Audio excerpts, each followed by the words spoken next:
Já imaginou projetar um sistema de governo que parece assim à prova de falhas, com todas as regras para garantir a liberdade, só para descobrir que sem querer você construiu uma armadilha perfeita? Uhum. Uma falha no design. Exato. Uma falha que torna a autodestruição quase inevitável. Pois é exatamente essa a história que a gente vai analisar hoje, mergulhando nas fontes que recebemos sobre a França de 1848. Exato. Este é o nosso aprofundamento nos desdobramentos da Revolução de 1848. No nosso encontro anterior, a gente viu a queda da monarquia e a repressão, assim, brutal da insurreição de junho. Certo. Agora vamos examinar a consequência direta de tudo aquilo. A criação de uma nova Constituição republicana e como ela, ironicamente, preparou o palco para sua própria queda. E a promessa aqui é a seguinte: ao final desta conversa, a gente vai entender como a arquitetura de uma lei fundamental pode criar um conflito de poder que não tem solução, sabe? E que abre caminho para uma figura como Luiz Bonaparte. Vamos desvendar juntos essa bomba relógio constitucional. Vamos lá? Certo, então vamos organizar o cenário. A monarquia de Luís Felipe caiu, o proletariado de Paris foi esmagado em junho, o tabuleiro, digamos, está limpo. Quem são os novos donos do poder? Bom, as fontes apontam para uma facção bem específica, os chamados republicanos puros, que eram ligados ao jornal Le National. E é importante entender quem eram essas pessoas, né? É crucial. Não estamos falando de socialistas, nem de revolucionários radicais. Eram, em sua maioria, parte da elite burguesa. Escritores, advogados, altos funcionários. Ah, entendi. Eles sonhavam com uma república, sim, mas uma república que mantivesse a ordem social e econômica do jeito que estava. A república deles, né? Mas assim, dá para entender um pouco o lado deles. Depois da violência toda de junho, talvez eles acreditassem que uma república forte, controlada pela burguesia, era o único jeito de evitar o caos. Sem dúvida, essa era a lógica. E a figura que encarna isso perfeitamente é o general Cavaignac, o mesmo que liderou a repressão. Certo. Ele assume o poder e governa sobre um estado de sítio. Na prática, isso significava plenos poderes para os militares, suspensão de liberdades civis, tudo em nome da ordem. Com os operários silenciados, o caminho estava livre. Exatamente. Eles se sentiram livres para finalmente moldar a França à imagem deles. E o primeiro passo para isso era óbvio: escrever as regras do jogo. E aí nasce a Constituição de 1848. Eles tinham o poder, a caneta e a força. O que poderia dar errado? Pelas fontes, parece que eles basicamente pegaram a antiga monarquia e só trocaram o rei por um presidente. Foi quase isso. Mas teve uma grande novidade, o sufrágio universal direto. À primeira vista parece um avanço democrático imenso, não é? Parece, mas as fontes sugerem que tinha um truque aí, uma letra miúda nessa história. Sempre tem. Eles incluíram uma cláusula que exigia 6 meses de residência para poder votar. Ah, Pode parecer um detalhe, mas na prática isso excluía uma massa de trabalhadores sazonais, gente que se mudava o tempo todo atrás de trabalho. entendi.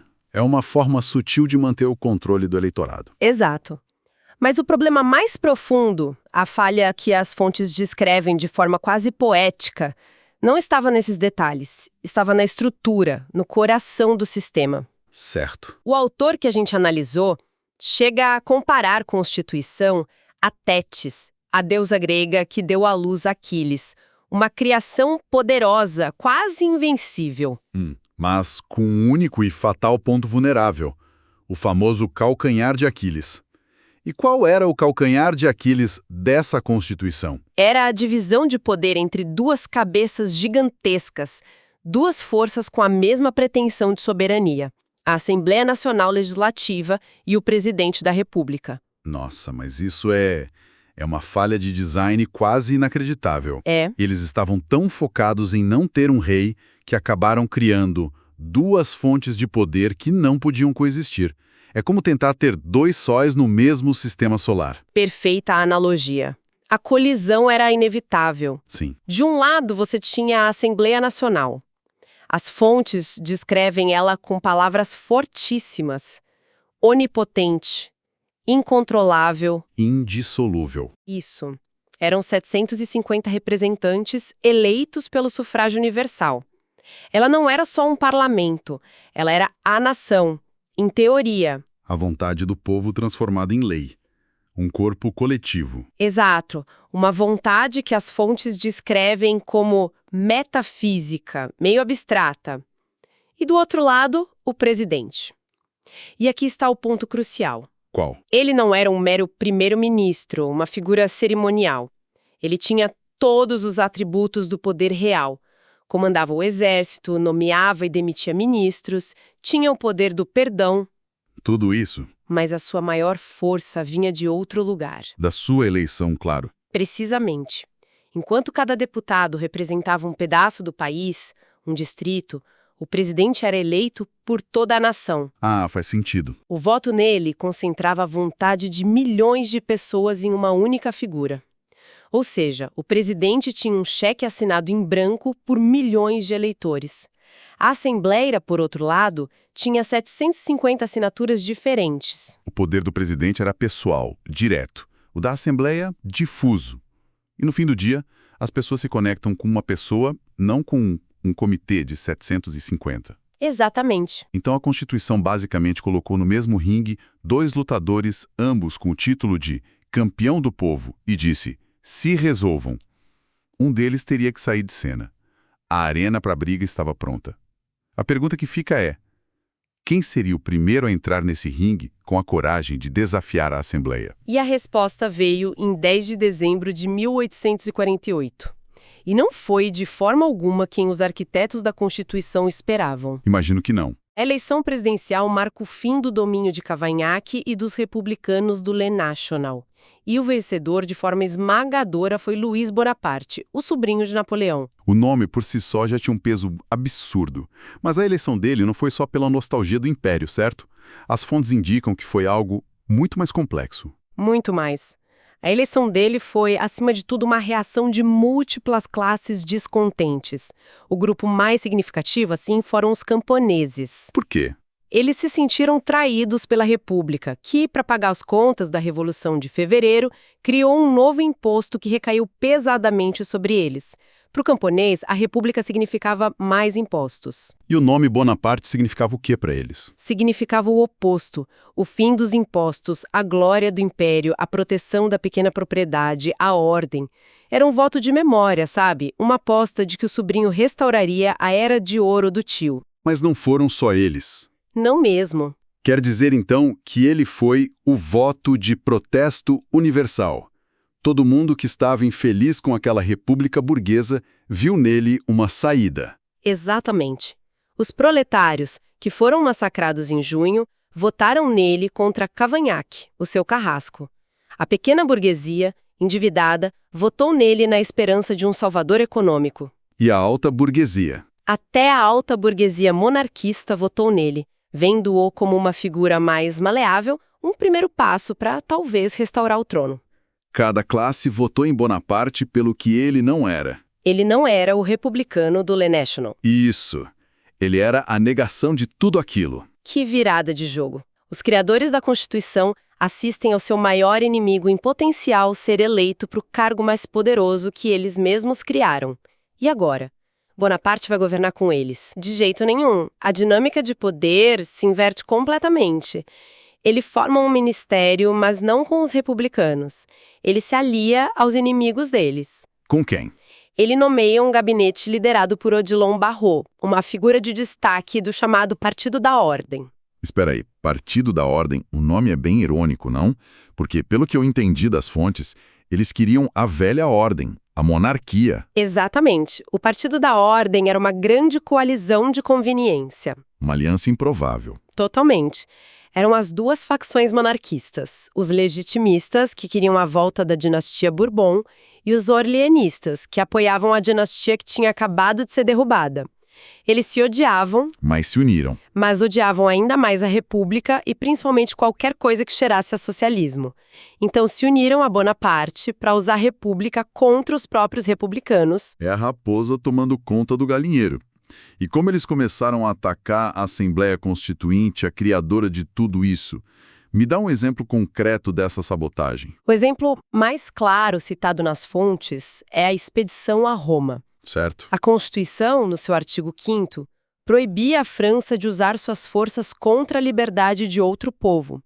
E na Itália, uma república tinha sido proclamada em Roma, expulsando o Papa. A Assembleia Francesa apoiava essa república. Ok, a regra era clara, não atacar. Claríssima. Mas o governo de Bonaparte, em segredo, deu ordens ao seu general para atacar Roma e restaurar o poder do Papa, para agradar seus aliados católicos e conservadores. Nossa.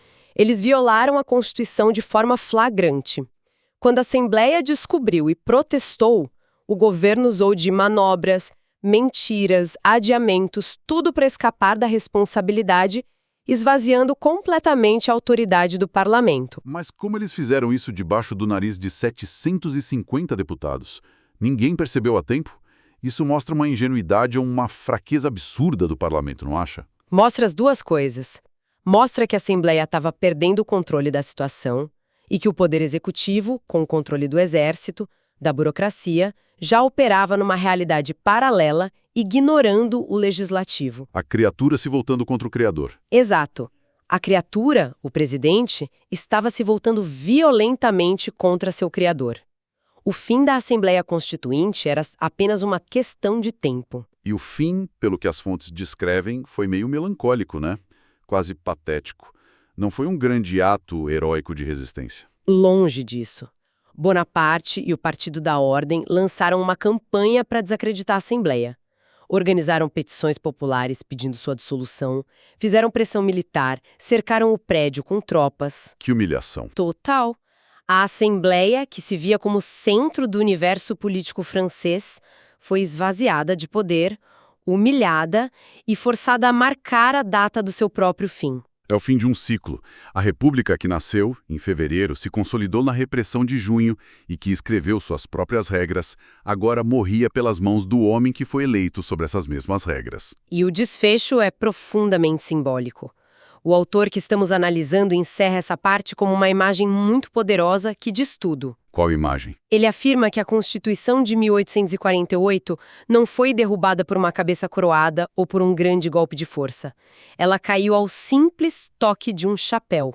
Um chapéu. E esse chapéu era o tricórnio de Napoleão. Que imagem! Quer dizer que, no fim, o mito, a nostalgia de um homem forte, o peso de um sobrenome, tudo isso foi mais poderoso do que qualquer artigo de lei que eles pudessem ter escrito. É um alerta, né? Um alerta que ecoou até hoje, de certa forma. Exatamente. A simbologia, o legado histórico e o descontentamento popular se mostraram mais fortes que a lógica fria das instituições. A República Burguesa, nascida em fevereiro, estava efetivamente morta. O que se seguiria seria a consolidação do poder pessoal de Luís Bonaparte. Então, com a morte dessa primeira Assembleia, a gente vê a ironia completa da situação. A mesma burguesia que esmagou os operários em junho em nome da ordem, acabou criando uma constituição tão instável que entregou o poder a um autocrata. É o paradoxo central desse período. Se a gente lembra da nossa análise sobre a insurreição de junho, o medo do perigo vermelho, do socialismo, foi tão grande que a elite preferiu criar uma república frágil, dividida contra si mesma, a fazer qualquer concessão aos trabalhadores. E essa fragilidade foi o convite perfeito para a aventura autoritária de Bonaparte. E agora o campo está mais livre para ele. Mas a Constituição ainda existe, e uma nova Assembleia Legislativa, foi eleita para o lugar da antiga. O jogo de poder entre o presidente e o parlamento está longe de terminar, imagino. Longe disso. Na verdade, ele está apenas começando. No nosso próximo aprofundamento, vamos ver como Luís Bonaparte usou cada brecha, cada poder que a Constituição lhe deu, não mais contra a Assembleia Constituinte, mas contra a nova Assembleia Legislativa, para finalmente destruí-la por completo e dar o seu golpe de Estado. O segundo ato da tragédia. Exato. Está para começar. Fascinante. Se a gente pudesse destilar o que vimos hoje, quais seriam os pontos principais que ficam dessa análise?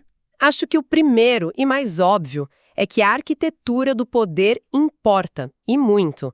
Uma Constituição que cria dois centros de poder rivais e igualmente legítimos não gera equilíbrio, gera um impasse destrutivo. É uma receita para o conflito. Com certeza. O segundo ponto para mim é como a ascensão de uma figura como Bonaparte não acontece no vácuo. Ele foi um sintoma do descontentamento de quase todas as classes sociais, cada uma com seus motivos, mas unidas na oposição ao que estava no poder. Ele foi a personificação do voto de protesto. Perfeito. E por fim, o terceiro aprendizado que a imagem do chapéu ilustra tão bem: símbolos, mitos e legados históricos têm um poder político real e às vezes avassalador. Certo. O nome Bonaparte valeu mais do que programas de governo, mais do que debates parlamentares e, no fim, mais do que a própria Constituição. A nostalgia pode ser uma força política devastadora. A história continua. Acompanhe nosso próximo mergulho para entender os passos finais que levaram ao fim da Segunda República Francesa e ao início do Segundo Império.